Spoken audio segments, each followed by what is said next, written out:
the Sharks, namely the gray whites, or the older ones, the more experienced ones, um, we sort of been through everything and through generations of coaches, but people who have administrated um, governing bodies, administrated local associations.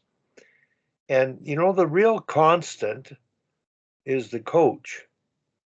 And here we are, some of you still actively coaching, but the rest of us mentoring. And hell, when I went into your site and I looked at all the stuff you've written, uh, it's stuff I've written at about the same era that you got into it.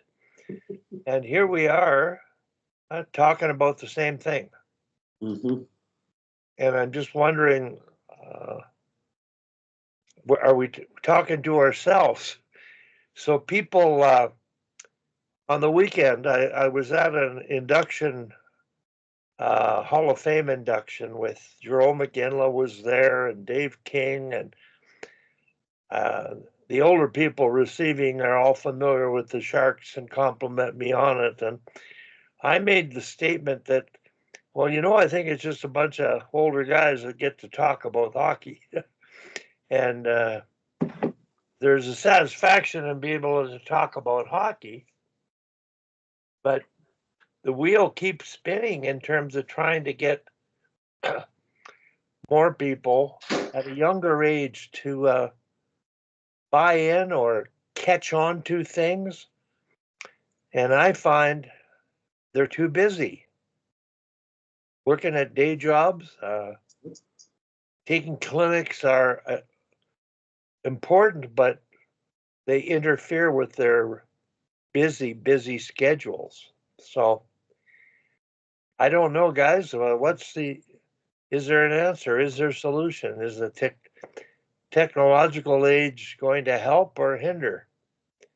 Any thoughts on that? Like, what are you trying to find a solution to? What's that, Tom? What are you trying to find a solution to?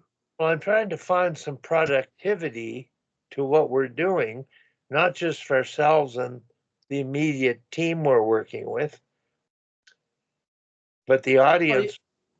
You're making podcasts. Yeah. Whatever. I mean, that's kind of what people do now. Yeah. I mean, you can't force people to listen. No, you never can. No, I'm not saying that.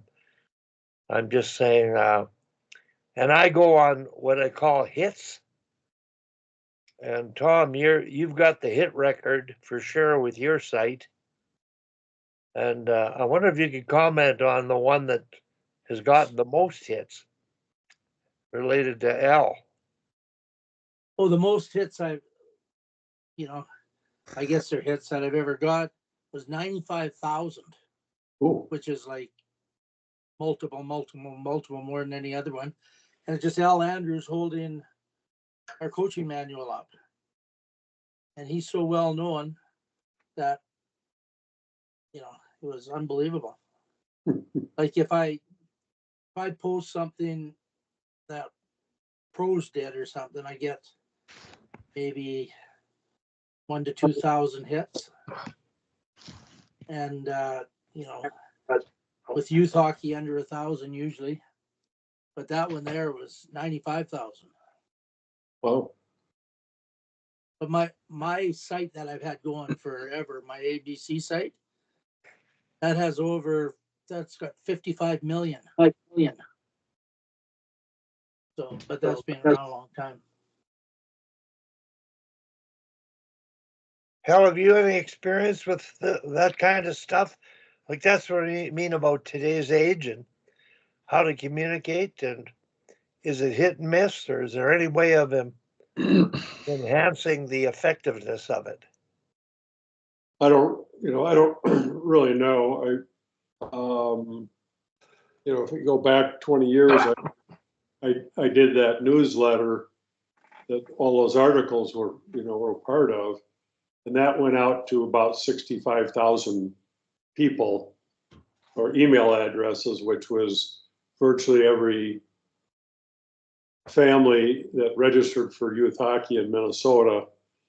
Plus it spread into Canada and into Europe. And, you know, the most popular one I ever wrote was Cold Dry Hands, How Short Is Your Bench? Which came from the fact that when you go through the handshake line at the end, the kids with the cold, dry hands didn't play. The kids with the sweaty hands were in the game. And it was, you know, it's about don't short your bench in youth hockey. I mean, for whatever reason. And that's actually posted up, I don't know if it still is, was posted in arenas all over Minnesota and in Canada, a couple rinks up there. But I think you're right, Wally. I think coaches who are volunteers, most of them are, I mean, we have all the requirements in the US, and I'm sure you have it in Canada, of, you know, you've got your coach education levels 1 through 5, and you have to progress through, and each level is, I mean, you know, there's maybe 10, 15 hours of time sitting in front of a computer and or going to the clinic, which is an all-day event. When you get up to the level 4s, it's a 2.5 day event in person. So you have to travel to it. And in the past, if you were a level 4 or you were a level 5, you were grandfathered in from having to do any more, but now they've changed that. And now you have to go in and take refresher courses. Thankfully, I'm old enough, so I'm grandfathered in where I never have to do that again. But now we have safe sport. You have to do that. You got concussion training. You have to do that. You've got, and then age level modules. So if you're going to coach U15 or 14 or whatever, you've got to do that age module. And some guys are coaching, you know, one kid there, they're coaching another kid at squirt, so they have to do the squirt module too. I mean, the amount of time you have to spend just to step on the ice at the beginning of the season, I think it keeps people from doing it. We have a lot of really good people here in Minnesota that are skills instructors that would be great coaches, team coaches, but they just aren't going to do that. They're not going to spend all the time to do all that stuff. Oh, then you have to do a background check, and you have to pay for that. You have to pay for all this stuff too. It's not free. And they pay us back for that one. Huh? We get it, and then they send you the money back, or else they'll pay for that police thing. Yeah, I mean, some programs might pay you back for it. I don't know. And so it takes quite a bit of time. I mean, just for myself to, you know, get current for this year, I think I spent, I don't know, 4 or 5 hours one night. And, you know, and I don't really have any skin in the game. I don't have any kids I'm chasing around or anything. So I think that's a problem. You know, Tom's stuff is awesome. You know, coaches love to see drills. They just love them for some. They always have. They love the diagrams. They love the diagrams, right? I put the diagrams in. They like them better than the description and video and all this kind of stuff. Like when I put in last week, has 8,500 views on it. It's on situation drills. Yeah, but will they use them? Who's to know? Who is to know?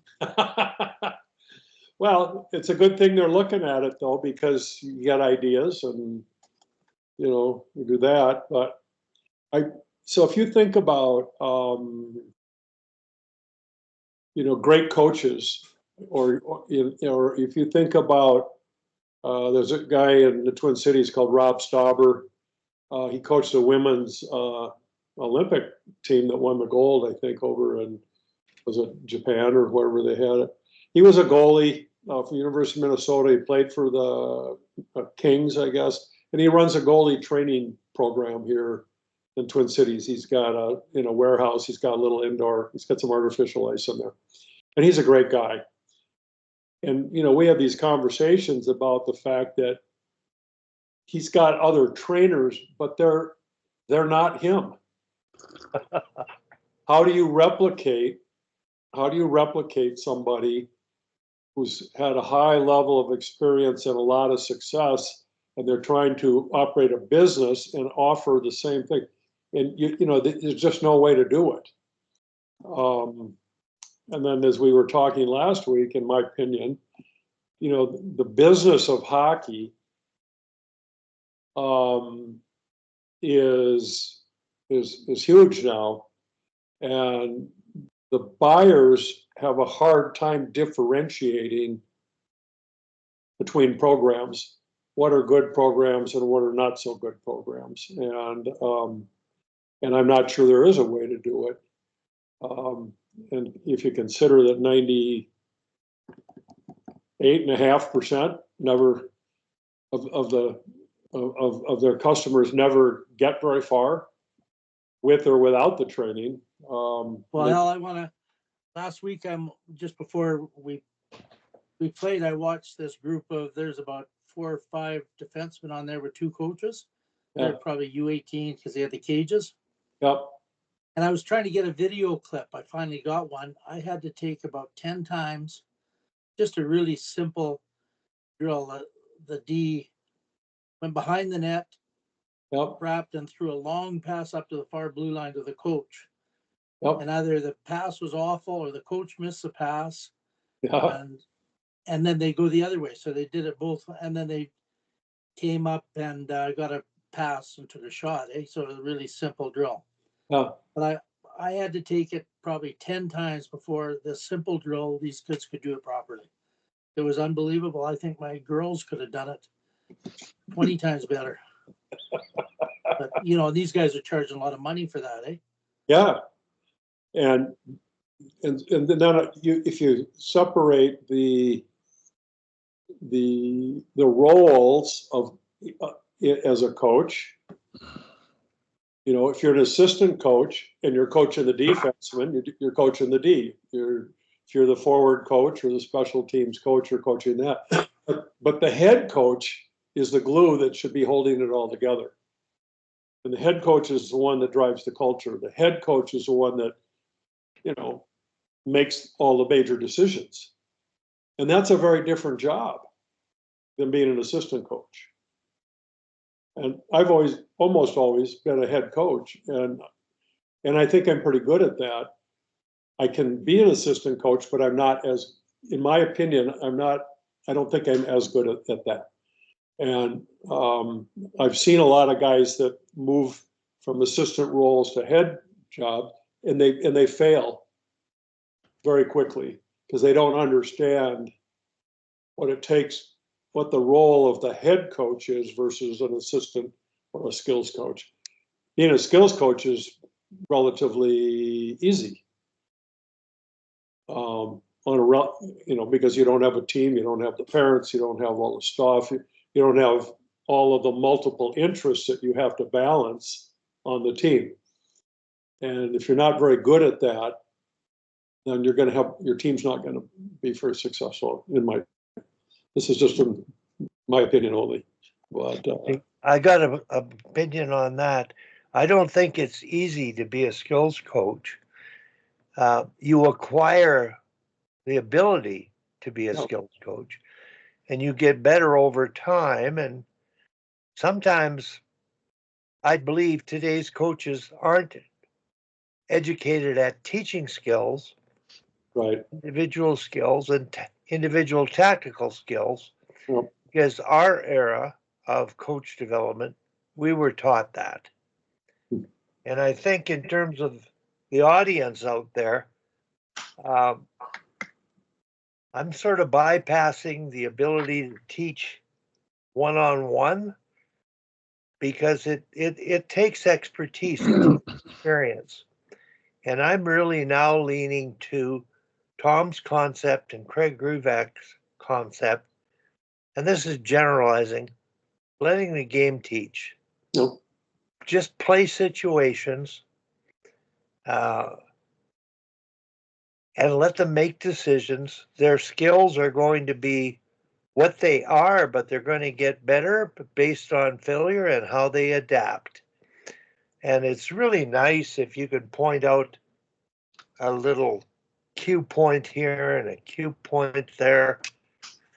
But it takes so much time and energy, and that's why people make money on that, but it becomes very isolated.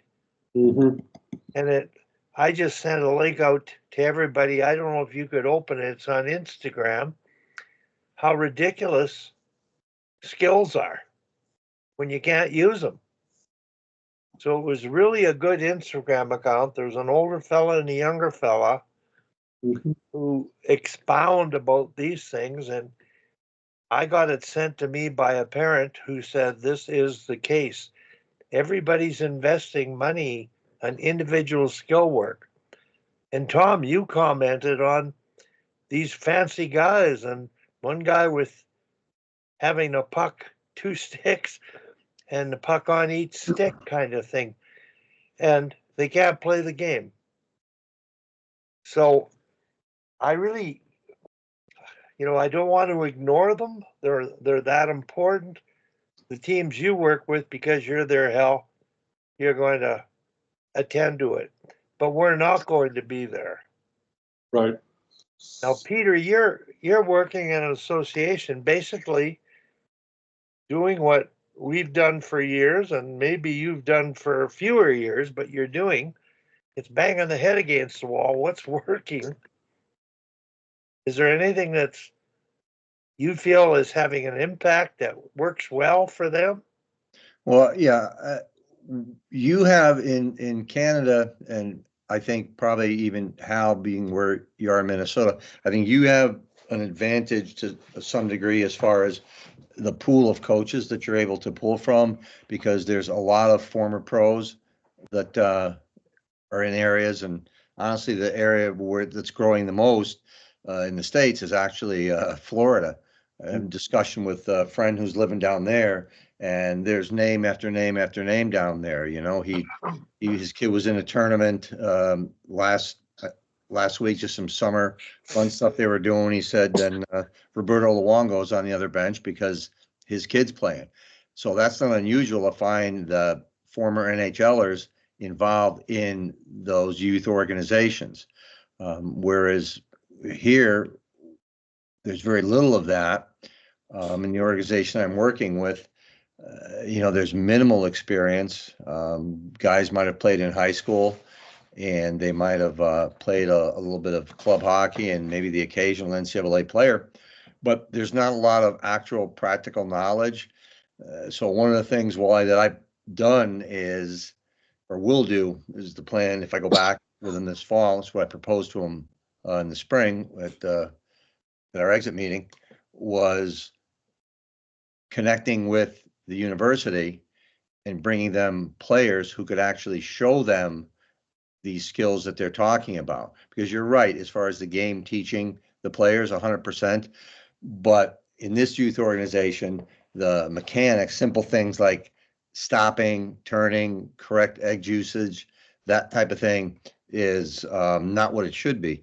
So the plan is to get from the men's and women's teams each week, a coach will get one. They have two practices a week, so they get 1 day a week where they'll get an NCAA player to actually show them how to do those different skills, that the coaches have some sense of what their kids can't do, but not an actual good enough repertoire to be able to show them you can't do that, but it should look like this. So we're gonna have a fair amount of that. But also, to Hal's point there, when Hal was talking about the difference between the assistants and the head coaches there, I think that's somewhat your point, Wally. I think when you started the conversation was, how do we get, if you will, the non high-end, the non-sexy piece of our game across. Like everybody loves drills, right? We were talking about that.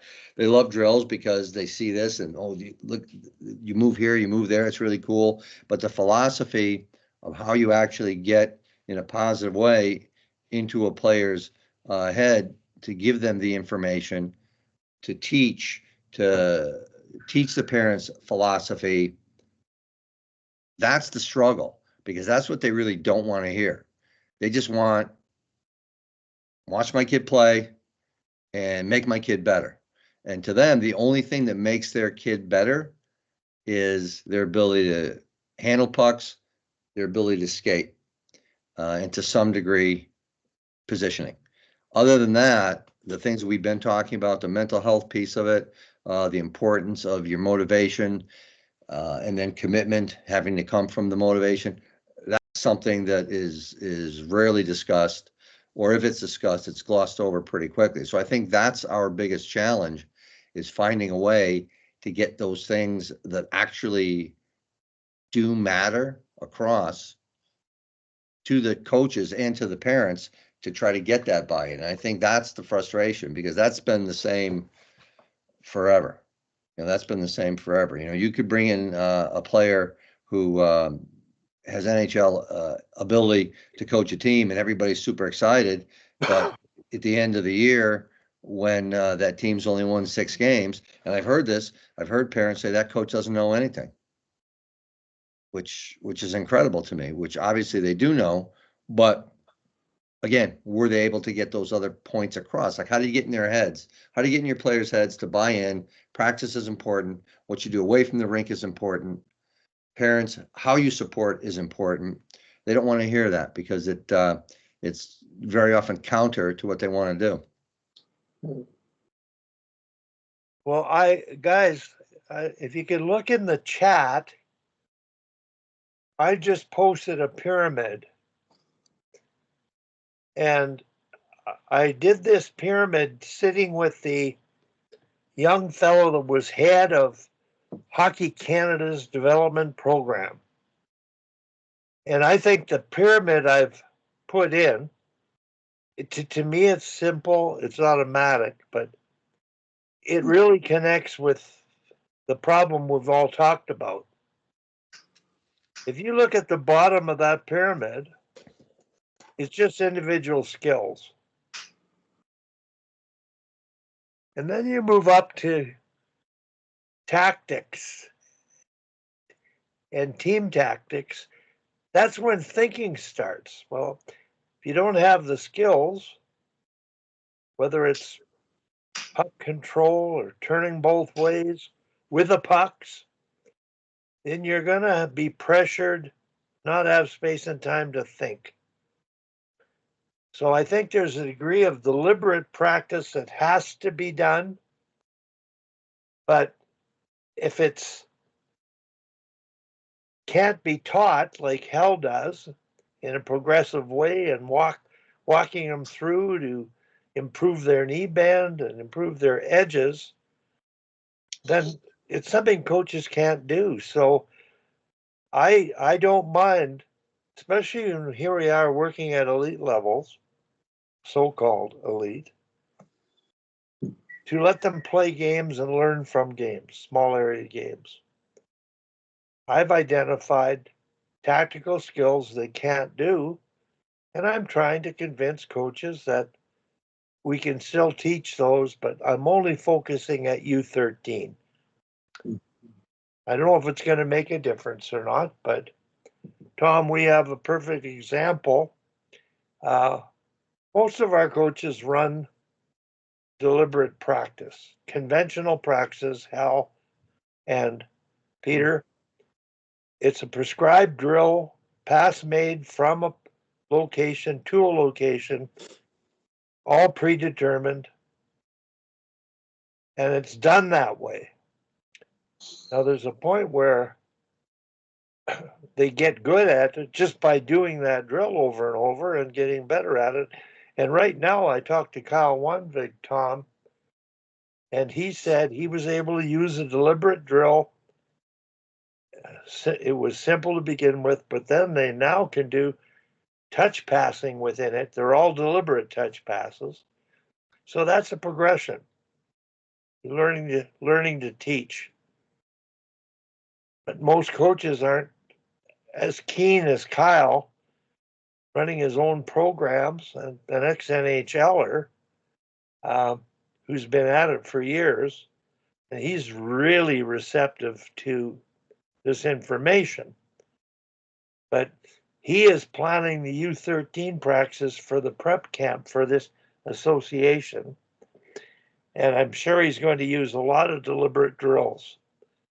And I think it's great that he's taken on the leadership. Tom's going to do the same for the U15 and U18 teams, and all coaches at this prep camp are going to follow their practice plans. So I think that's just a practical way at this level in our association, and Tom's coaching in to try to get everybody on the same page. And that pyramid I sent you, I don't think people get it. There is deliberate, repetitive, progressive practice. No thinking really required. It's by yourself with one instructor. But then when you move into two people passing to each other with some pressure, now there's thinking. And that's where the drill, the 2-on-1, the 3-on-2, they're outnumbered. And just by experiencing those, they're going to realize there's this advantage having the extra number, and they might get hockey sense. Guys, I'm going to ask you all one question. I think back in our day, and I don't know if it's true with all of you, I grew up being told hockey sense can't be taught. What are your thoughts?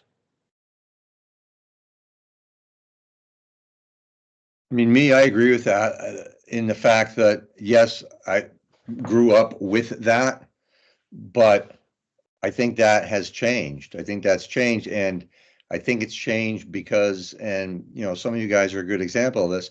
Those of you that were actually teachers, that were educators, you really understand progression. You really understand process, and that's one thing that I have noticed within a youth organization. The individuals that volunteer, that are teachers, that are educators, they understand process. They understand what you're talking about, Wally, as far as that triangle goes. Like, they get that. It's the people that have never had that are just result oriented, that don't understand the importance of the process. And 100% with the type of drills that you're talking about, the game, teaching the players, yes, you can teach what is called hockey IQ. You can improve it. Some players have it as a natural gift, I think. Others struggle with it. And there's others that can actually learn from those drills.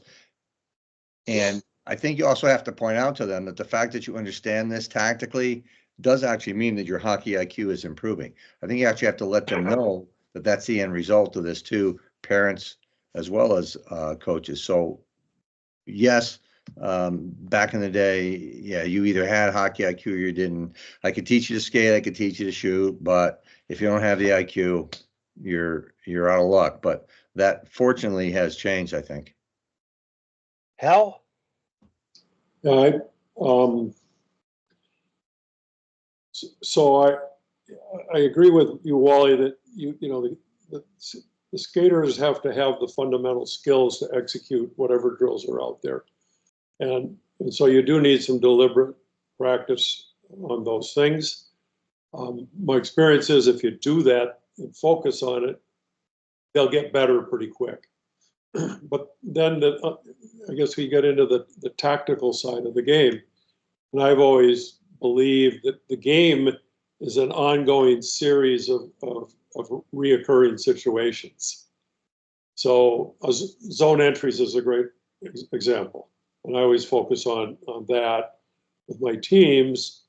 And, we don't tell them how to do it, but we if they have the skills to turn to the outside with the puck and not stop, if they have the skills to come in big 90 across inside the blue line and force things to happen rather than just run up the wall and have the D come over and bang them.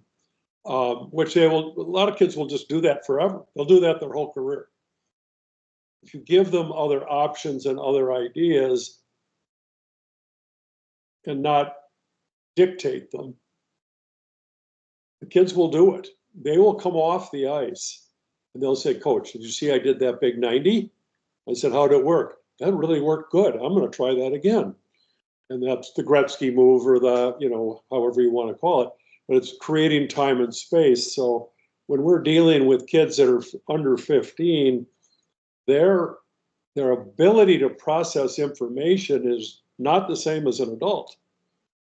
They don't have the awareness of what's going on in the environment around them like an older player. Now, girls get it sooner than boys because their brains develop a little bit faster. So I've had a lot of success, I guess, by teaching kids options in situations that they face every time they get out on the ice. Every time they get out there. And you can do it with face-offs, you can do it with zone entries, you can do it with your forecheck. I mean, there's lots of things that they just do in the course of a game, and then if you sort of break those things out into smaller pieces and then put them back in. I think one of our biggest challenges in teaching this stuff, like letting the game teach the games, is the kids don't skate enough. They do not get enough repetition because they're practice a couple times a week. And as we've discovered, they only get 9 or 10 minutes worth of meaningful ice time in a practice. So if they play small area games, they get 25 or 30. So they get in an hour a week. I mean, I practice my guitar an hour and a half a day, and I'm still not making much progress. And it's kind of silly to think that people can master the skills required to play a game like hockey and only get, in our case, almost 95% of our practices are half ice, which limits, and then the rosters are small. Rosters are only 12, 13 skaters. So we're really limited in what we can do in a practice. And I think that's too bad. One of the things, there was a guy named Bob O'Connor that was here from Minnesota, Rhode Island guy, played at Providence, coached forever, USA hockey guy, hung around.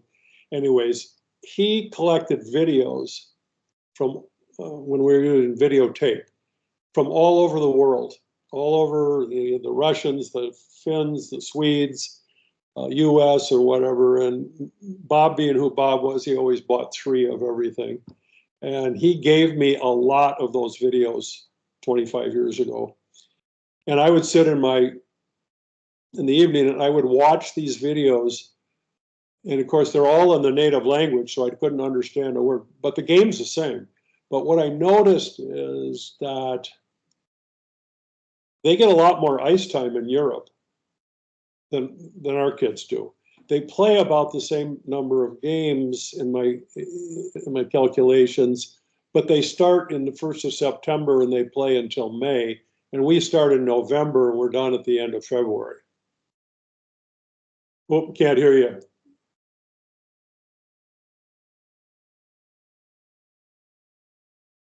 They start 1st of August, basically. Yeah. I mean, so, and they're not, and the other thing I noticed was, and I've seen, Tarasov running clinics in Russia on these tapes, and they're not in a hurry to do everything, but we're in a hurry because we feel like we have so many things we need to get to in 60 minutes. But these videos were 2 hours long, 2-hour ice sessions.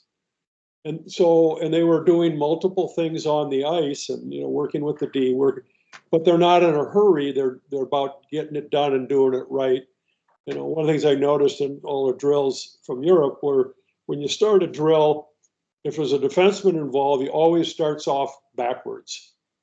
Start off every drill going backwards and then pivoting, whatever, in doing puck retrievals. You know, so I think we're challenged just because the kids don't get enough practice ice. And then I did have a parent one time tell me, I asked him why he brought his Bantam age kid up to the high school program and not play, you know, and he could play Bantams. And he says, yeah, well, you ought to go watch their practices sometime. Not good. And their games, they you know, they shorten the bench, they do all this stuff. He said, I don't want my kid in that environment. And of course, when you, in youth hockey, and probably the same with you, Peter, you know, the ice is available from 6 p.m. until 10:30 or 10:45, right? And everybody's got to get their shot at it. Well, they think that the older kids should skate late. They should skate at 9:45 or 10 to 11:45. So now you got Bantam kids who are, you know, who need 8 or 9 hours of sleep every night. And they are, and we're keeping them up till midnight or 1:30 in the morning or 1 o'clock in the morning. And they got to get home, they got to get in bed. Well, guess who goes to school first in the morning? The older kids. The younger kids go later. So these kids are running on 5 hours of sleep. And then Yeah. they want to run you 7 days a week. You know? Yeah, you see that, you know where you see that here, Hal, is at the high school level. There's a lot of high schools where the kids are practicing at 5 and 6 a.m. Oh, sure. Yeah. So by after lunch, right, that kid they're done, they're cooked because first off, they're tired. Now their bellies are full. Yeah. And they're like, they very, very unproductive the rest of the day. And then they go home and probably the first thing they do is go take a nap. They go lay down and then they get up and they may or may not have a chance to get something to eat, do a little homework. Yep. Then go to that late practice. Then they get home and they say, oh man, I got to finish this assignment. So now they're up until midnight. Yep. Back up for the 5 or 6 a.m. high school practice, rinse and repeat. And why aren't they any good? Why isn't there any intensity? Like, what's going on? Well, you're like you said, it's kind of a self-fulfilling prophecy in that way. My point here is, you know that. What can you do about it? Like, we're trying to influence it. We're sort of complaining about it. But you're stuck, Wall. You're stuck because who are you going to put on at 9 o'clock at night? Oh, I know, scheduling. Right? I mean, that's the hard part, right? You're stuck unless, again, and here's the other part, but parents, again, the way they are, you and associations too, you'll never get them to do this.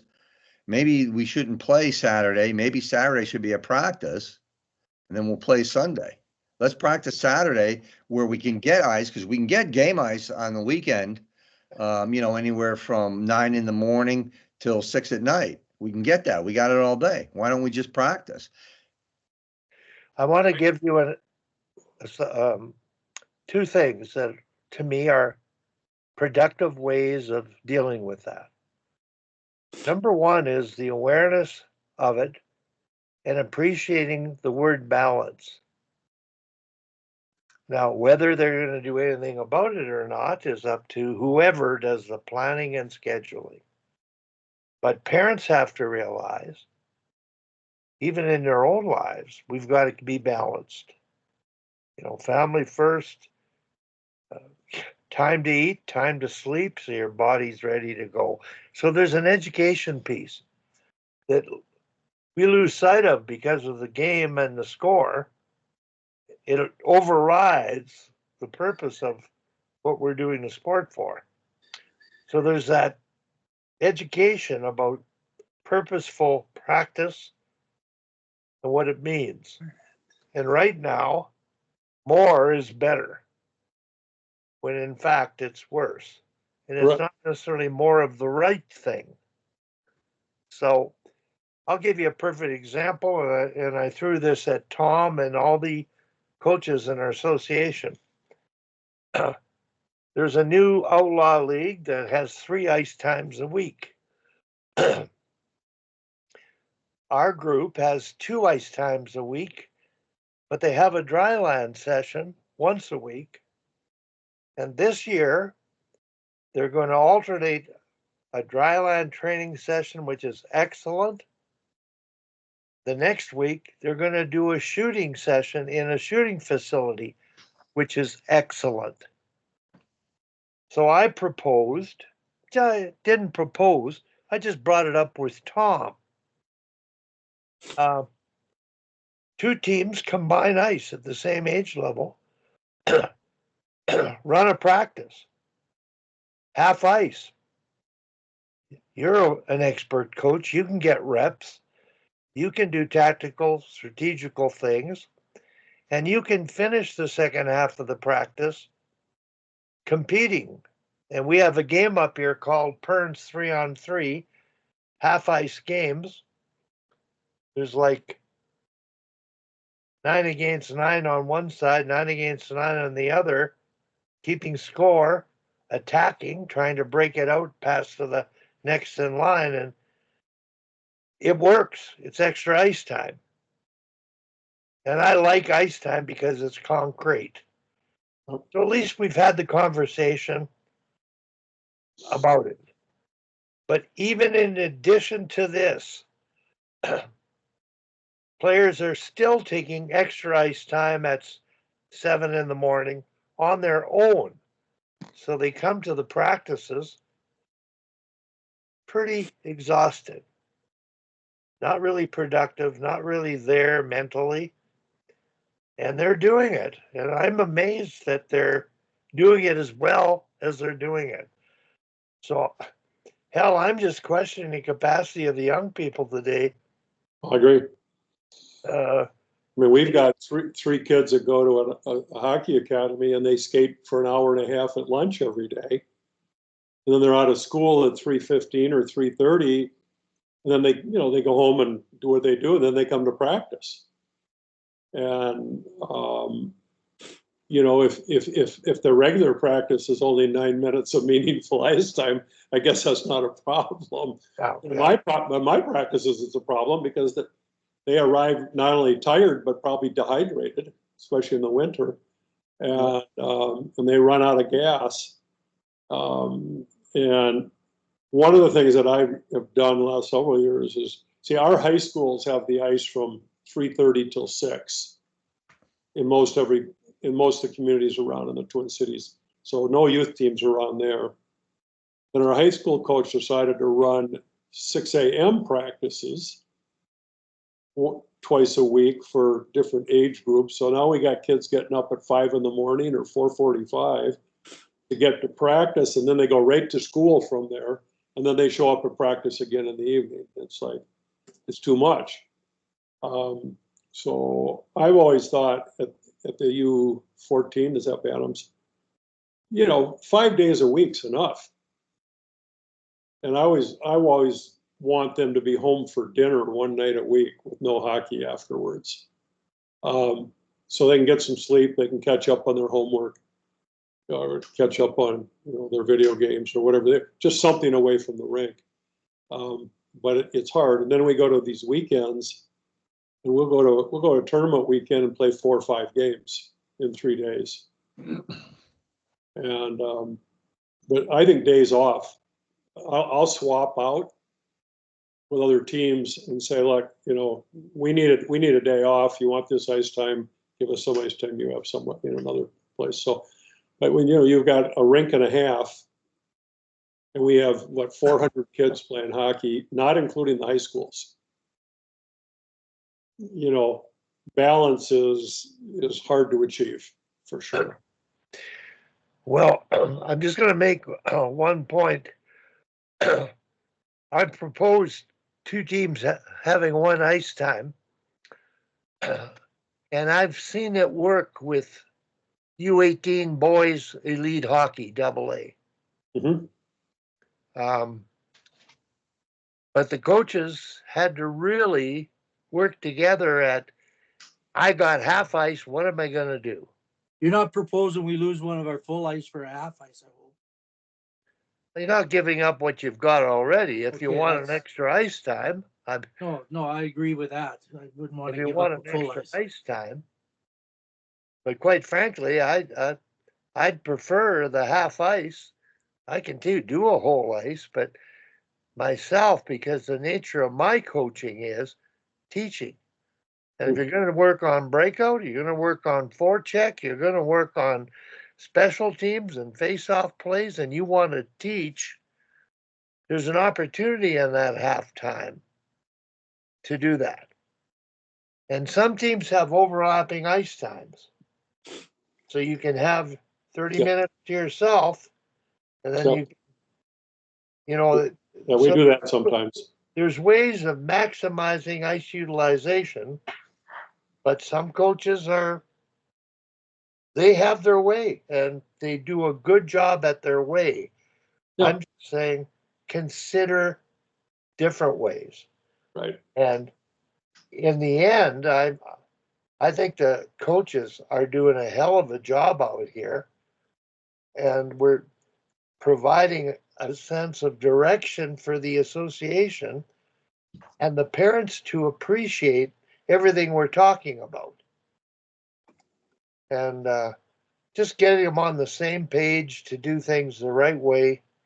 That's all we want. Best for their health, best for their development. And I think we're on the right track out here now. But here we talk about this every week, and we're just hoping that the word gets spread so that people experiment, do things differently, at least try it, and see what works for them. And in the end, they're gonna come up with their own plan and delivery that they're comfortable with, and that's the way it should be.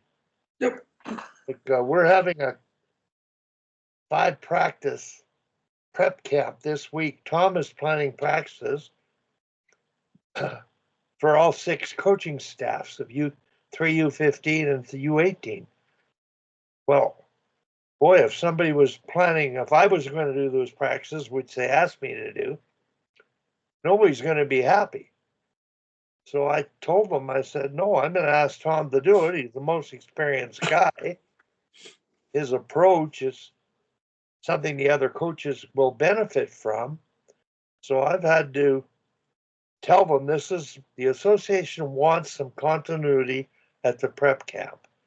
So everybody's got to follow Tom's plan with an ability to tweak 1 or 2 drills, something that they like or they want to do differently. But that philosophy, I've never heard of it. Having one person plan practices for all 6 teams, because it's a prep camp and the coaches are coming out and they're going to be paid to come out but deliver the plans that are provided. That's a great experiment for them as coaches to do something they've never done before. Are the kids all the same age? First U15, there's a U18 and then was it 5 practices and then a U15? Oh, okay. they're the same. They're not, those are the ages, U18 and U15. They're very compatible. They can do all the drills. Yeah. Tom's worked at both levels. Yeah. He's head coach U18 AAA, U15 AAA. And so what better guy is there, having worked at it for as long as he has, to prepare a set of things that could be done differently? And he's doing game-like drills that teach hockey sense. Oh. So Peter, you talk about hockey sense, I'm talking elite hockey here.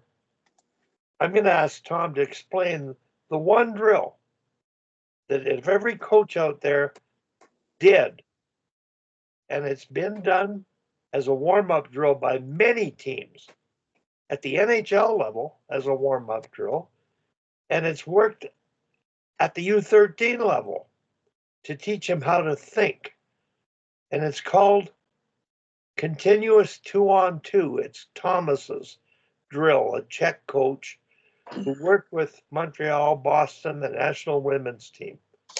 So write that down. It's a 2-on-2 continuous group drill. Tom, you've played with it. You've got the most out of it at the younger age. I don't think the U13s, unless your coaching can do it, but at U15s and 18s, I want every coach to look at that drill and see how much their players are going to be, because it's all about decision making in real time in game situations in a regroup. There's pressure. You don't know who you're going to pass to because of the situation. You've got to do all the individual tactical things to maintain possession. And you got to move the puck and support the puck. Tom, could you just explain that verbally? Well, it's a regroup drill, and you can have all kinds of variations off it. You can even use it instead of regrouping with the other team, you dump it in and then you forecheck and they have to break out. But it starts like each team has the white defense is at kind of one blue line, and the white forward is at the other blue line to start, and the red's at opposite, the forward and D. So it starts off as just one puck.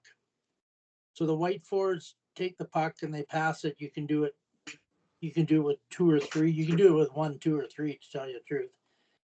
And they regroup with their own D. And then they're practicing, one player is going to anchor, the other player's in the middle. If you have 3, then, you fill the lanes. And so the D goes D to D. So they're learning to hinge. And I have them hinge, single hinge, a double hinge. And then later I'll have them do a scissor, So one D goes behind once they a little better. And they pass to them, and then the forwards, now everybody touches a puck and they pass to the opposite D. So the white forwards pass to the red D, and then they forecheck them. And, about probably 60% sticks in the lanes and all that. But the red D's forwards have followed, and they're getting a breakout. They're getting a regroup from their own D. And so the D has to, they're hinging and get the puck up to them. And, there's a player in the middle, player on the boards. And then they get the puck and they go down and they pass to the white and forecheck, but the white forwards are following. So it just goes end to end. And like when you have a lot of players, like the camp I just did, the camp we're going to do, I'll have 3 forwards, to have less standing around in line. And then you can adapt, and then instead of passing to the other D, you attack the other D if you have at least 8 D, right? Or, if you have 6 D, it can be a 2-on-1 and they attack them. And the new puck comes out and it goes. I don't know if I've explained it very well, but it's really good because it's realistic passing. It's kind of passing you actually do in a game. And I really like it because of that. Peter? That when that player forechecks, those 2 players forecheck, if they recover the puck, are they able to take it and go down and score? No. Not in the passing part. They kind of give it back to them to do it. So they'll recover it, maybe dump it in a corner to give that defender a different look to try to break it out. I'd like to interrupt because you start out just regrouping with no forechecking if you want, teaching them what to do. That's deliberate practice, patterns. The beginning D would just hinge in the middle with you if you're gonna, I don't want to not gonna do the Thomas. Minor hockey, I don't know if you teach regroup, but I'm just saying that when they regroup naked with no pressure, a regression is a coach is in the middle and pressures, so they have to think about who they're going to pass to. We're not trying to take the puck away. We're getting them to feel comfortable with it to see the ice, see the pressure, and make the play. Sure, sure. I get that. I'm just talking about the fact where Tom said that the two forwards come and they forecheck. What can they do when they Well, you forecheck? vary the pressure, right? At the very start, they're just there so that the D's has to pass in between them. The forwards have to support and get open, and then you can add harder pressure. And then what I do is, instead of regroup with the other D, you dump it in and you forecheck, and then they work on their breakout. So it's a breakout end to end. Yeah, I should do something super similar to that with the university with that same thing with the progression. Like you said, originally they're trying to take away passing lanes to make the defenders take what's available to them, and hopefully their wingers or forwards move to create possibilities for them to break the puck out too. Yeah, and the forwards are supporting the way they should in the game. Someone has to be in the boards for the puck side D. Yeah. The anchor. And my rule is you anchor there. You have to stay over there unless someone replaces you. So especially with three, say the centerman swings past the dot, you don't need two people there, right? Right. So now the forward goes into the middle.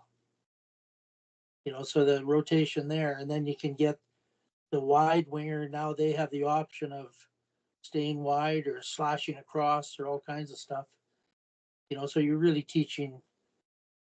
You're working on real game situation. That's why I like it, because it's it is a real game situation.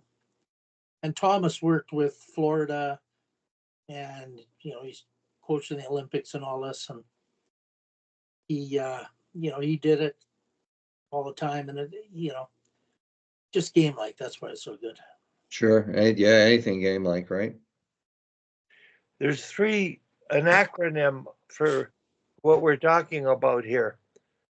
The essence of the drill, the difference is it's FIO. They figure it out. Well, that's why it's so good, because other drills, you say A passes to B, who passes to C, and they do this, and they all they're doing is following instruction. On this here, the D has to read, and after you've worked on the one hinge and two hinges and scissors, then the D has the flexibility to do all those things, and the forwards have to react, right? And so it's a really good hockey drill that you can add all kinds of progressions to. It teaches hockey sense. That's my point. You're saying, can it be taught? Yeah, if you do stuff like this. Yeah, no, for sure. I'm reading a book called The Boys of Winter that my wife bought me, and it's about the 1980 Olympic team. And it's a pretty good book because it goes into detail, like behind the scenes, Herb Brooks, his philosophies and how he brought his team together. So it's really interesting as far as that goes. But also, I guess when he was coaching University of Minnesota Duluth, there's a player that played for him, Mark Pavlich, who was on the team. And so they had that group, but then they had guys from the East, like guys from, I think BC, BU, that came over to also blend with that group. And they were trying out lines, and someone from the East went over to Pavlich and said, how are we breaking the puck out? And Mark Pavlich looked at him and said, I start with it, we make passes, and we end up in the offensive zone. Because he said that's how he was taught when he played for Herb Brooks, was you create, and that's how hockey IQ we're talking about there. And quickly, Herb Brooks says he put all the Minnesota guys back together because they were the only ones that at that moment could figure it out. They all did eventually, but at that moment, they were the ones that could figure it out. So they had that hockey sense, and that's 40 plus years ago. You got somebody who was teaching that. So it's been around a while. It's just few and far between. I think there's more people now that understand the importance of that hockey sense in work to teach it with drills like Tom, like you're talking about, and then the points that you're making, Wally. Yeah. But it's a good book. Boys of Winter. It's a good book. Yeah. The breakout to Herb's mentioning, I don't know how he taught it. There's points where you work on retrievals, shoulder checks, and evasive tight turns to create time and space. That's a tactical skill. We don't have it. We have it on the backhand side, maybe, but not on the forehand. It can be taught. Now, can you apply it in a game? Now, can your forward come low on the to the goal line and support that breakout? Can your center swing low and slow? This is what I'm trying to get coaches to go through the stages of near side options, the tactical skills with the puck and without it. And then they have the wheel, go behind the net. Well, most of the teams that I watched last year, all they did was wheel, which means they were easy to forecheck. They wheeled into 5 checkers. And, you can only watch so much of it, but you want coaches to understand that, read the situation and execute. Don't be afraid to go D to D or double D to D. Teach at the elite level corner reverses and net bank reverses. Those are elite tactics that, hey, I've worked in elite hockey, never saw them. And all those players have the skill to do that, right? They all have the ability to do that. Well, my question to you is, you answer it. How much ability do you need? How do you get that ability? Listen, I think, honestly, I always felt that if you can't do something technically, you're not going to be able to do it tactically. If you are not able to control and handle a puck on your backhand, you're not going to be able to make those plays.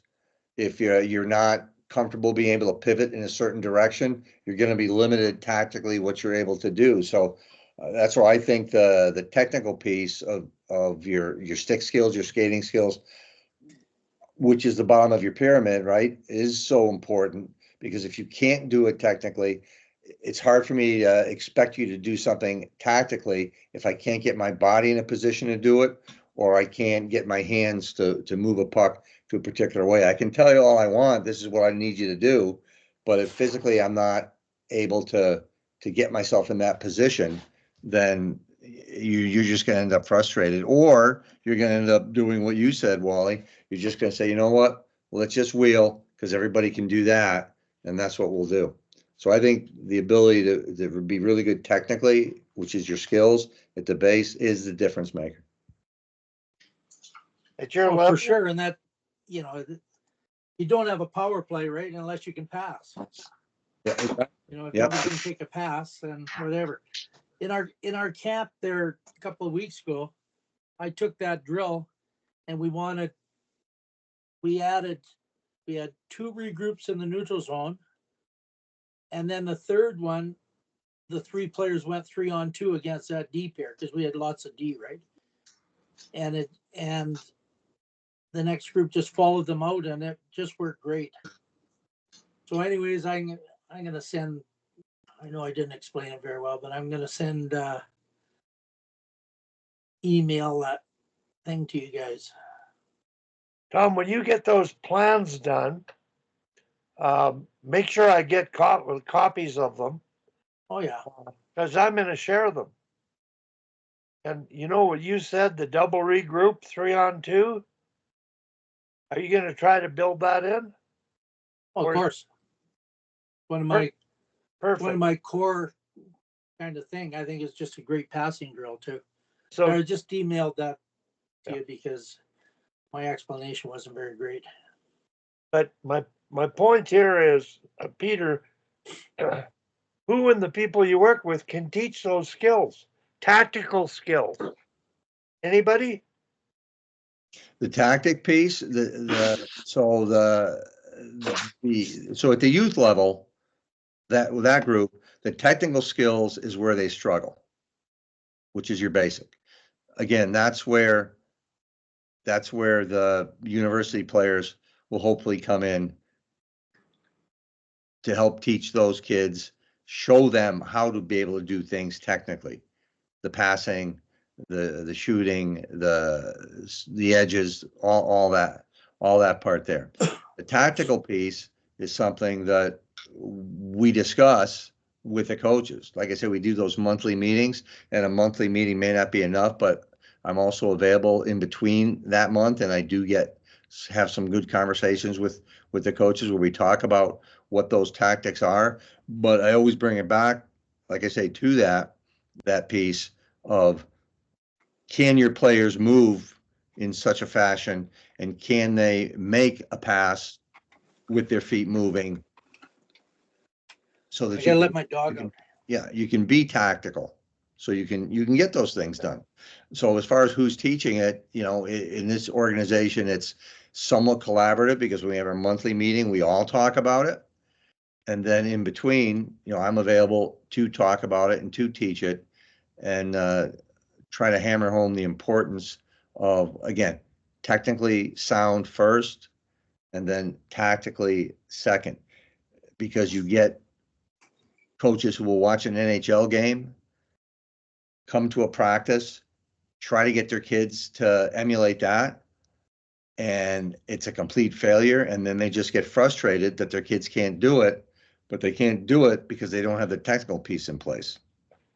I'm going to, Hal, I want you to listen to what I learned was how to regress and progress a drill. We call it the whole part whole method of teaching. So the just turning to the right and to the left. Kids who have learned to skate that can stand up and they're learning to stop and turn.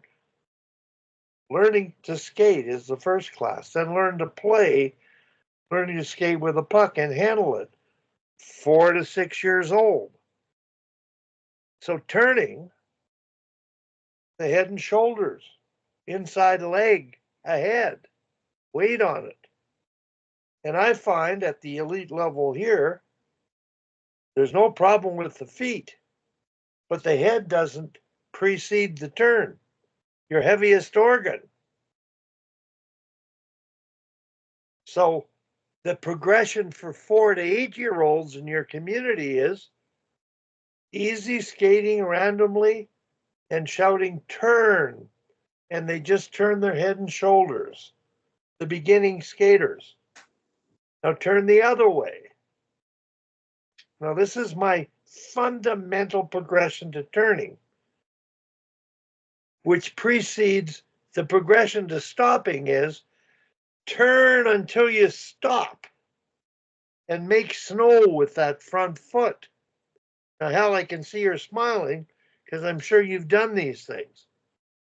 Like, I'm saying it can be taught. Oh, yeah. And trying to get people exposed to some of those ideas that learn to skate and learn to play. Because when I watched the U13 team break out by wheeling only, they couldn't do that tight turn with a puck. Well, I'm only working at the U13 level this year, going to use 15 minutes of every practice I come out to from the boards to demonstrate that and teach. The coaches will demonstrate and teach. They're all college graduate, NHL graduate people, experienced. Evasive tight turns without a puck, with a puck, stationary puck protection, free puck racing and battling. That's it. Because I'm watching games and they're okay at breaking out sometimes, but when they get in the zone, they can't sustain possession. They can't keep moving with their head up. There's no passing.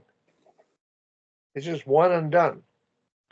So that's my point. And, Unknown caller. talking to all the coaches who are out there trying to learn this, the difference between deliberate practice, which is individual skills, individual tactics, by yourself, one-on-one, can be done repeatedly in a small area, mastered, and then applied. So they need to do more time at that one-on-one stuff. And I've just spent this week, after talking to the U13 coaches doing the plans, about the idea of these are things I'm going to go do during the year when I show up. Be ideal if we could all do them now, but it's going to be easier when they pick the team and they're better players and they're paired up in matchups to do it cooperatively, half speed, competitively, and over speed. So I just wanted to throw that theory out because that's the way we were educated in our day, Hal. Is that correct?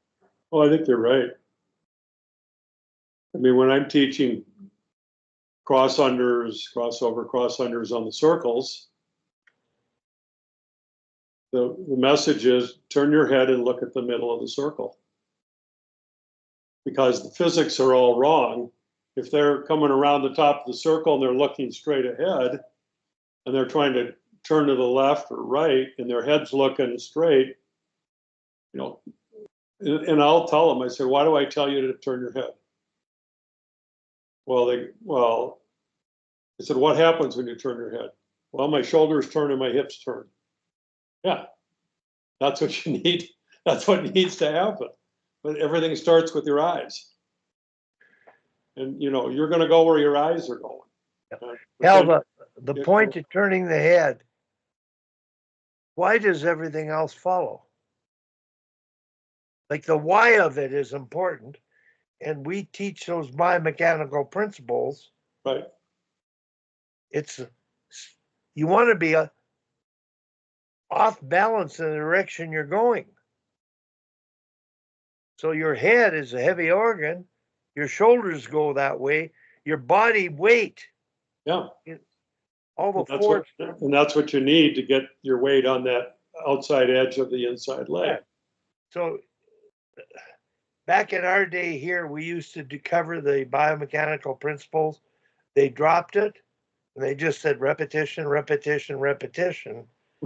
But proper repetition, you can do it. Very few can do it. So I'm you know, I don't know whether it's going to be. But it all depends who the coach is, Wally. You could watch 5 practices in a row, and there's some great guys out there to do that, and then there's people I just don't know. Well, why don't they? I don't know if you can generalize that they don't do this or don't do that. It depends who the coach is. Maybe the program isn't pushing it. How do coaches learn? They're certified. Back in our day, we were educated to teach whole part whole, breaking skills down. I don't know, Hal, if you did it in the States, but you took a rear view, a front view, and a side view. Yeah. And it was sort of anal, but boy, for me, it helped me in every sport I ever coached. Yeah, here's a question I want to ask you guys. They're advertising this skating machine. I don't know if you've seen it or not. Yeah. Where it's kind of, instead of pushing out, they're pushing back at a 45-degree angle. Yeah. For people to stand there and push this, I guess you get pressure when they push on a little glider. Yeah. And to me, it seems like they're teaching people to skate really poorly. Yeah. Because my view is you push sideways, it looks like you push back, because you're moving forward, your skate ends up here at the end. Yeah. But to stand still and push backwards, and I see it advertised all the time now. Hal, what do you think? What do you think? Well, I mean, you're right, and that's kind of how I learned all this, you know, the fundamental skill stuff, and you know, it's the pedagogy of tell, show, observe, and correct. But what when I go through all of the modules for USA Hockey, there is nothing in there about teaching skating at all. It's about running drills, and they'll show a 10-second clip of a drill, and they'll show another 10 seconds clip of a drill. And there's very little, there's very little attention to the details, or as Lukács says, the deedles. But the details are so important. And we're talking about turning your head on the circle. I mean, I got out there with high school kids and they don't do it right because nobody's ever taught them how to do it. And these little things will make them so much better hockey players if somebody would just show them and how to do this stuff. So I see mostly when I see other teams on the ice, they come out and they got a practice plan and they're just running drills and watching. Run drills and watch. There's no correction particularly, or if there is, they blow the whistle and they spend 4 minutes on the whiteboard. And rather than just talking to the individual player, or sometimes when I'm doing it, I'll call them in real quick and I'll do a quick demo and say, this is the way you need to do it, and this is why. Get back out there and do it. And I tell you what, it works. It really works, because if you can make your team a 10% better skaters, and if you can't, that's too bad. But if you can't make them better at skating, they're never going to compete at a higher level than what they're at. They won't have a lot of success. Those videos that I have on skating on YouTube, I mean, there's 3 or 4 kids in there that went on to Division I hockey, and one of them, is that kid I coach. He's still playing for the Rangers. So, they all went through all my skating schools. Not that I was a great skater, but I put them in a position where they had to do it right and to do it slow. Because kids, they cheat. The worst skaters go to the end of the line and hope nobody notices them. And then they cheat on the circles, especially with fast feet, rather than this versus this. Well, at some point, you can't turn your feet over any faster on those kinds of motions, and you're giving up so much stride that the other kids will just at some point will just skate away from you. You won't be able to keep up. It works when you're a squirt. It might work when you're a mite squirt. A little bit in peewees, but not much. And if you can't skate, you can't play, for sure. Well, the details of skating, they really make a difference. But can coaches see them, recognize them, correct them, point them out, and repeat it? Well, most coaches. This is a common story. I saw it at the NHL. I see it in minor hockey at every level. When you do stops and starts, and we have that bag skate lightning drill you're all familiar with, Well, sometimes coaches start on the goal, go to the ringette, back to the goal, to the blue, all the way back, stop and start. Well, they stop on their favorite sides, a few of them. You have to have coaches stand on the sideboards. Don't teach them anything. Just make them turn and develop the edges to stop that way. mm-hmm. Turn, sit, stop are my teaching points. Yep. So turn, sit, stop. I think average coaches can pick up on that. Oh, I do too. It just has to be, somebody has to help. We have a skating guy in our building. Yeah. And I use him. I have him come to practice occasionally. And he and I are running the skating clinics, which start again in about 2 weeks. And he's terrific. He's so good.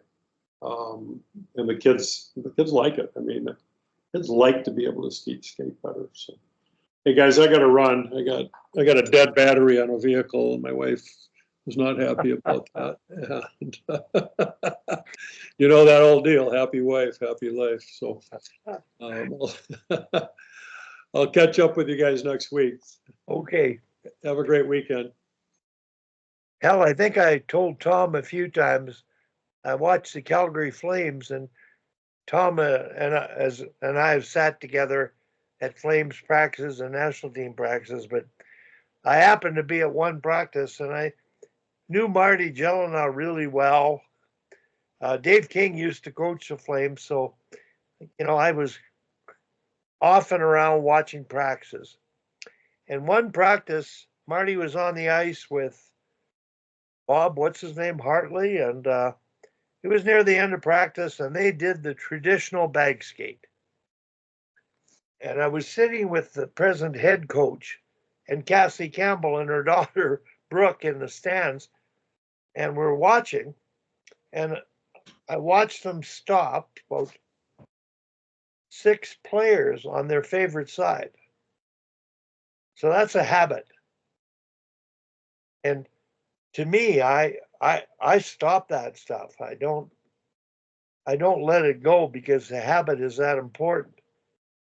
But the art of coaching at that level is, and Ryan Huska taught me this. I said, Ryan, do you see that? He says, right now they just want to get the hell off the ice. So you wouldn't make that point in a conditioning drill. Last drill of the day, bag skate, but it's a habit. When I talked to Marty Gelinas after about it, the next practice, they lined the forwards up facing the D on each blue line. The forwards went separately. They did it halfway back, center line back, 3/4 back, far blue back, and the coaches stood on one side. They made them stop both ways. Bingo. That's all I'm hoping. Now, are they going to do the little teaching like turn, sit, stop? Well, we can try to do that at a younger age, but just making them look at the coach facing both ways, they're going to be able to turn and stop both ways in a game better. You don't have to teach. So here, an NHL coach, habits with an NHL player, paid attention to it. Now the D, they did transition skate. 1/4, 1/2, 3/4, all the way and back. Just, did they reinforce all the teaching points? They didn't need to, but they sure were crossing their feet too much. And when I teach that skill at the national team level, we had to play the Soviets with the men. We had to learn how to transition, not cross our feet and get striding backwards. And those little details that we worked on deliberately with the national men, because they had practice time. They would have 3 practices a week and play on weekends. And all I did was work with the D. So I got to do that kind of stuff. And how much of it you do is the art of coaching. It's the right stuff, right amount, right time. And I think the goal is we just want our players to be better than they are. And we've got a perfect situation out here in Calgary where I'm really impressed with the coaches and I can share ideas and sit back. And the U13, to me, it's a big starting point. So does any of this make sense and any application to you, Peter? Yeah, I mean, what you're talking about is honestly are all the things that I did at the prep and the university level, because prep school level, I coach everything from Division III players to many guys over my years there that got Division I scholarships. We had guys that won national championships, Hobey Baker finalists. So, all of that makes perfect sense. At the youth level is where the challenge always is teaching those individuals, because here, again, like I say, up there, I think you guys are blessed with having a much deeper pool of very experienced coaches. What we have here are really good people who want to coach, and in some ways are receptive to learn. In some ways are not as receptive to learn. And that's honestly, if I'm working with the organization, that's my job, is to get them to relax and understand that it is okay not to know. Like it is, like when you're trying to learn something, it's okay not to know.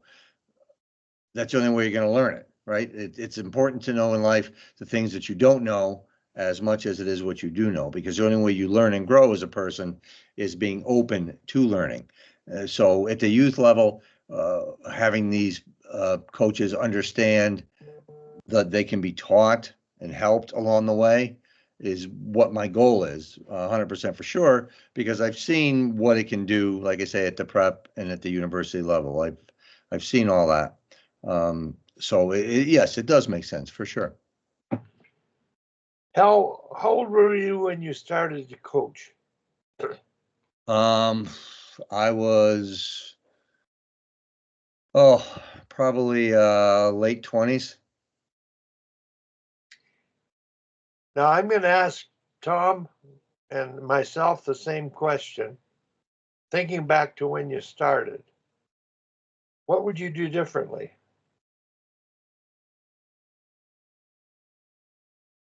What would I do differently? If I look at me when I was 20 something, I would tell myself that it, again, what I just said, and I think that's one of the reasons I use that term, that expression. It's okay not to know. And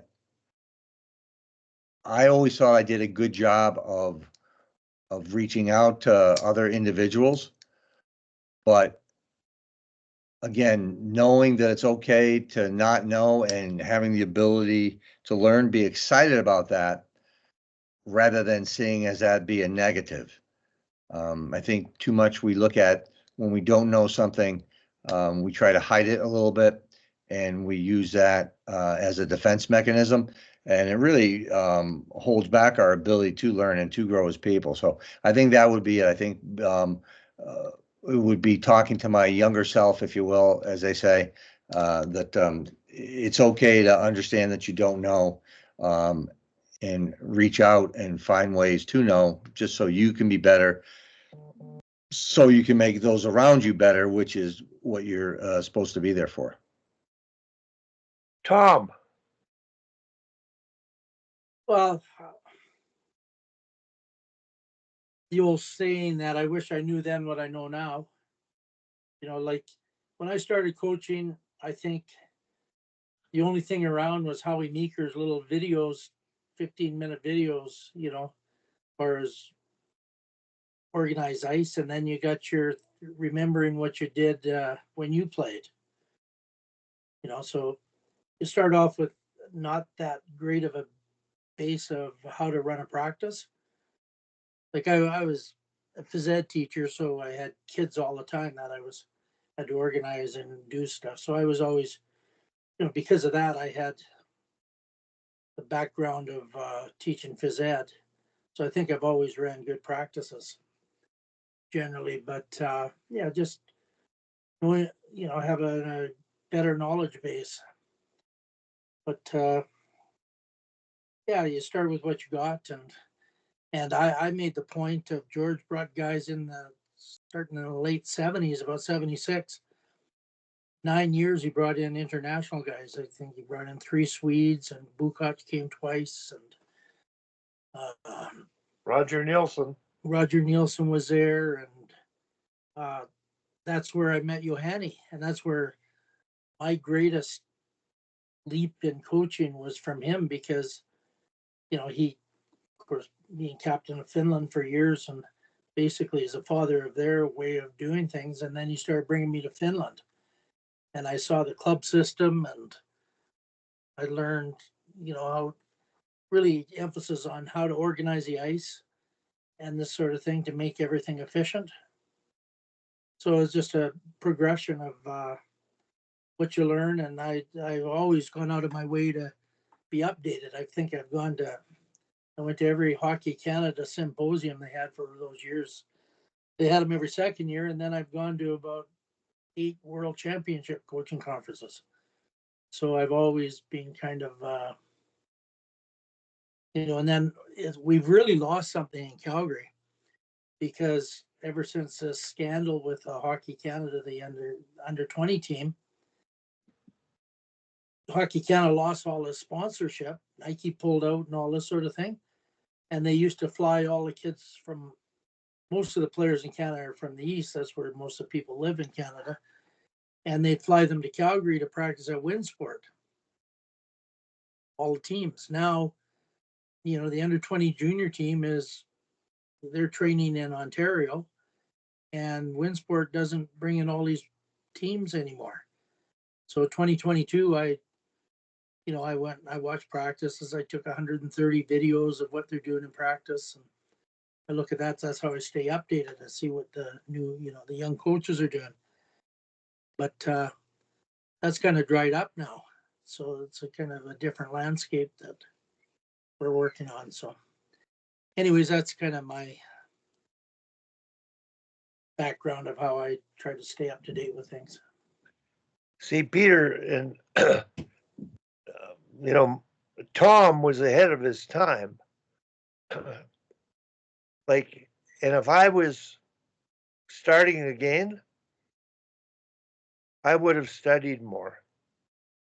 I ended up sort of, if I happened upon something, I would use it and try it. If it worked, I made it work. If it didn't, I got help. But there was so much opportunity, and I stayed in Canada, unlike Tom, and I only went to 2 of George Kingston's classes. Tom had gone to every one. And then he runs into European coaches.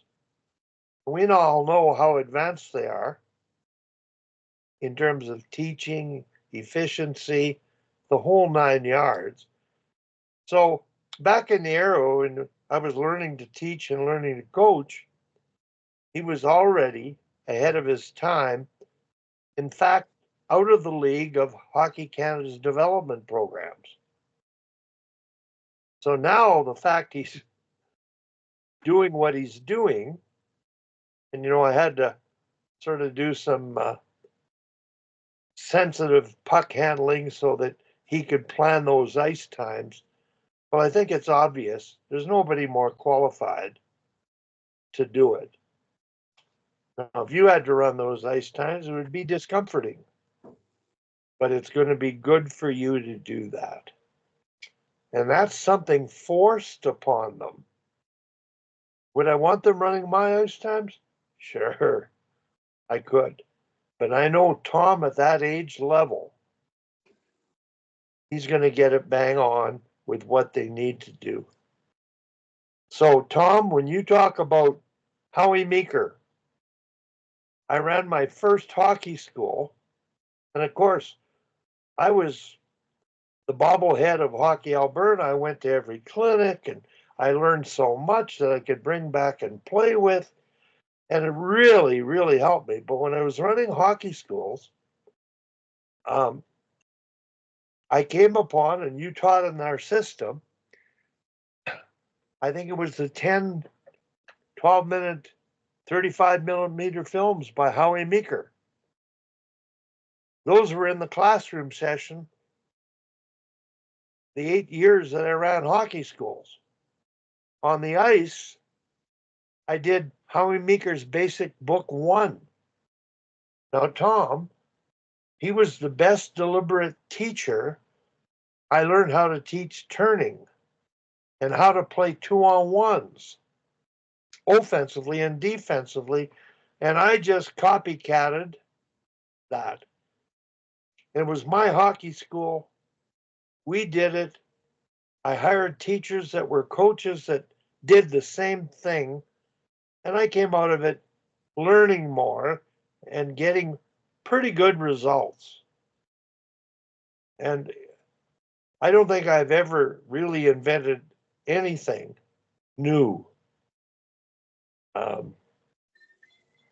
But the key here is the ability to learn and continue to learning. And Tom's example of his lifetime and all the time he spent with all the different people in the game, I think it's just awesome. Well, Coach, I think Wally, that one advantage, it was a disadvantage, but it was an advantage. I was never involved with Hockey Canada. I had such different ideas. They thought I was crazy. I remember once I showed Bukach's system in a whatever, and they said, you can't play hockey this way. I mean, he just beat the Russians in the World Championship.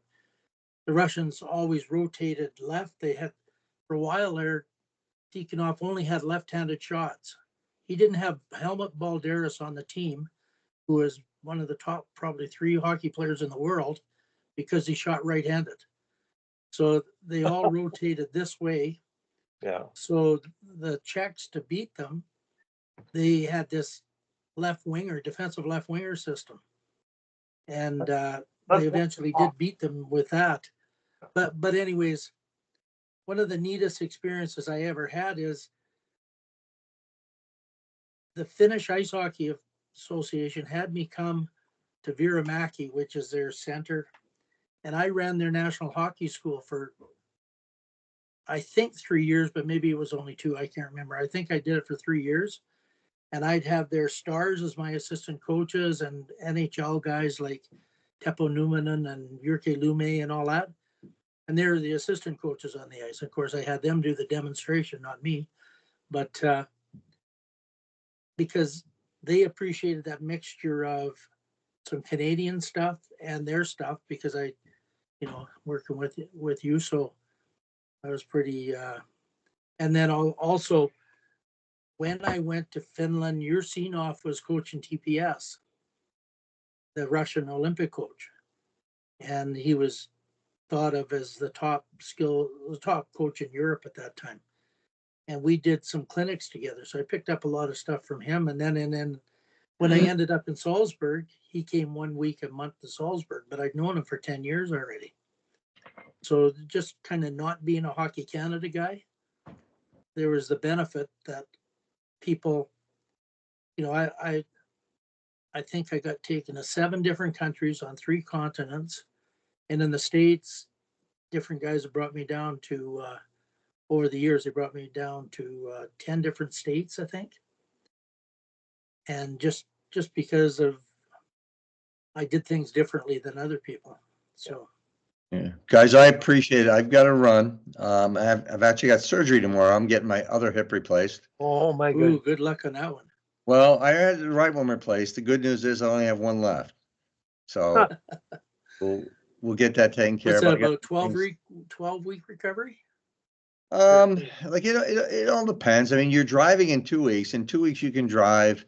Within 3 months, you're feeling comfortable in terms of you're not worried about like turning the wrong way, and it's all those things there. If you turn the wrong way, you can dislocate, and Yeah. I mean, potentially in 3 or 4 months, I can be back on a motorcycle. So we'll see where it all goes, but I got some things I got to get done as the afternoon progresses here. Well, Peter, good luck with it. thanks for coming on. Yeah, absolutely. You guys take care. Good luck. Okay. Thanks, Peter. You take care. Tom, I just wanted to mention that my I learned from so many great people. When I worked with Dave King, after playing for Father Bauer, I learned about ethical coaching playing with the national men's team. Like those, it wasn't about goons, it was about hockey, possessing the puck. But then I worked with Dave King because he got me to work because I played on big ice and he thought I might be able to help him. Well, Dave, and I think myself to a degree, but more Dave, he came up with those unique teaching progressions. That backward rush race drill we talked about yesterday. And I learned how to do that stuff. And it was all related to defensive skating more than offense because of who we were competing against. I mean, we had amateurs. The other teams had better players than we did, as we now know in the NHL. So my background to this day on those tactical, technical details, I'm affected by it. And I think Yeah, well, you're the first guy to do a lot of that defensive stuff. Yeah. That's And for sure.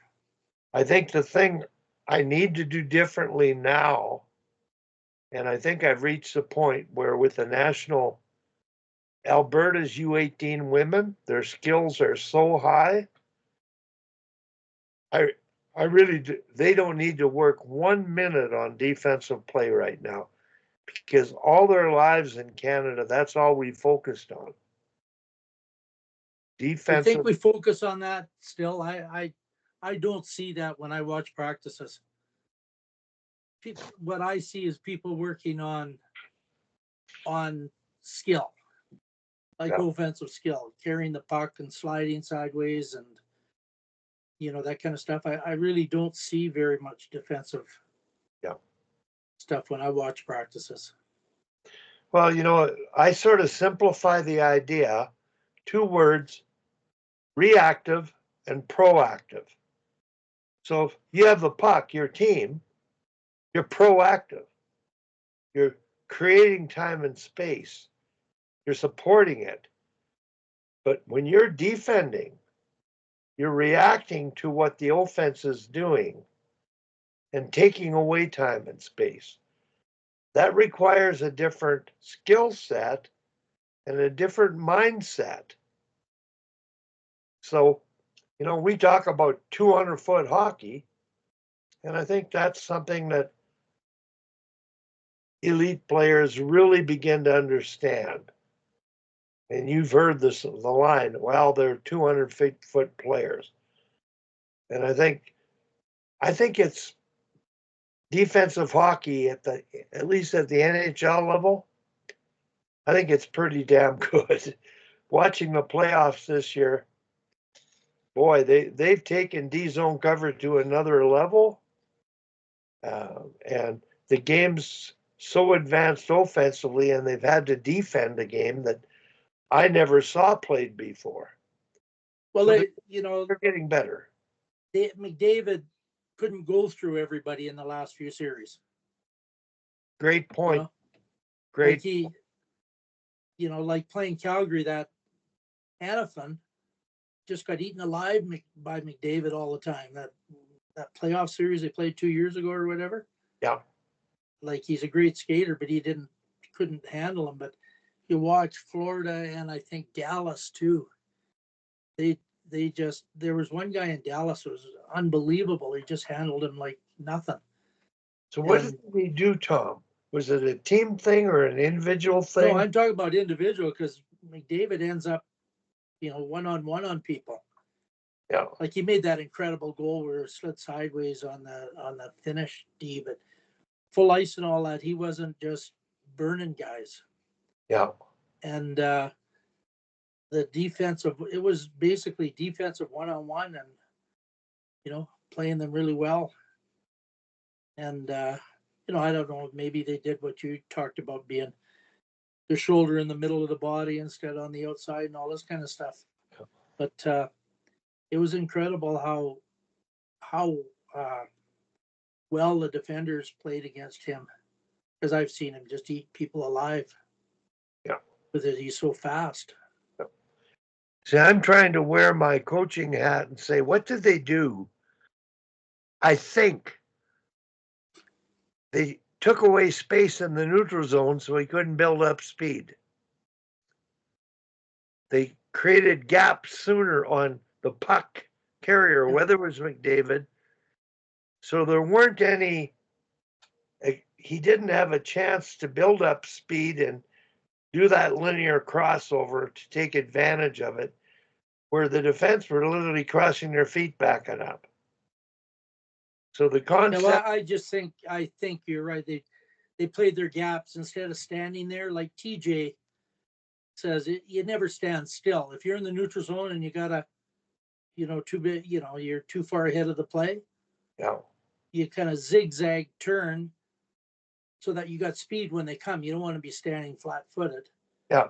You know, that you can pick up the rush right away. And those are the kind of details that to handle the elite guys like McKinnon and McDavid. And, you know, if you don't do that, they just catch you flat footed and no way you can do anything about it. Tom, one last question before I cut off here. You've coached the U15 team for, this will be your second year now? Yeah. But you've coached all the age groups. So given what you've learned about girls hockey, the growth of it, the evolution of it, and knowing the players you've picked and had skate at your camps, what are you hoping they do better moving forward with your influence? Well, we talked about hockey sense and reading the situation and counting. In our hockey camp just a couple of weeks ago, talked about you have to count all the time. Know how many, where you are in the situation. And that's what I want them to learn, that they just, it's 1, 2, 3, 4, 5 hockey. And, you have to, and to know whether you're 1, 2, 3, 4, or 5, you've got to count your players, you've got to count the other players. Yeah. And I think that can take them to another level, that they always know their situation. And that, then they can become elite players.